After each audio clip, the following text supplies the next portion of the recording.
Pavlov. The heart can get taught to play the game, to hide and cower, restrict the blood vessels, clench the airways. A good teacher knows how to make it instinct. Hence, he says my name and an instant uprightness about me. A slow, crawling fog-like dread. A dizziness ensues. First, it was his argument voice. Then the way he said my name, then just the image of him, the look in his eye. It happens slowly, I think, and I see it first as survival, a way to prepare, put up the walls before they are needed. Then, though, it becomes a burden, a quickened pace at the sight of any boy remotely like him, a need to steady myself when someone I know is with him, an avoidance of the outside world when he is in it. I am black, yes, of course. That is why he did not understand me, why he molded me into something soft and unable to speak. This he seemed not to understand, not to see, not to care about. We were not friends.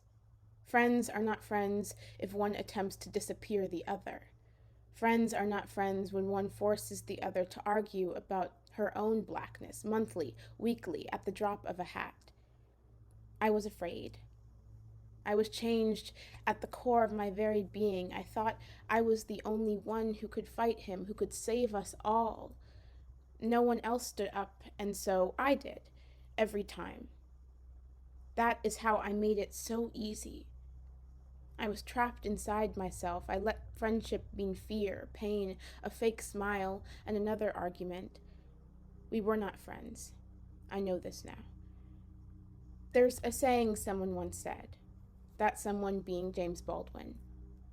They thought vengeance was theirs to take, James said, and all I can think is that is what that boy was. The them. The they. He wanted vengeance for his hurt feelings, which we had taught him he deserved. We had said, if you are hurt, it is someone else's fault. If you are hurt, no matter the wreckage around you, you are always the most in pain. I do believe he deserves to be angry about his hurt, but don't I also? Don't I get to cry all alone in history class? Don't I get to say, shut up, sit down, it's not your turn anymore, it's always been your turn? No, not ever. I think what he needs is my silence, and I cannot give him that. But he tried to pull it out of me. He tried to train me, make me unable to fight him, my own hands holding me back. He rang the bell each time there was food, and I came running. And when the food was poison, it was always poison. I still ate up hungrily, willing to die for his education, willing to suffer so that he could feel the remorse of my death. But you came running, he says.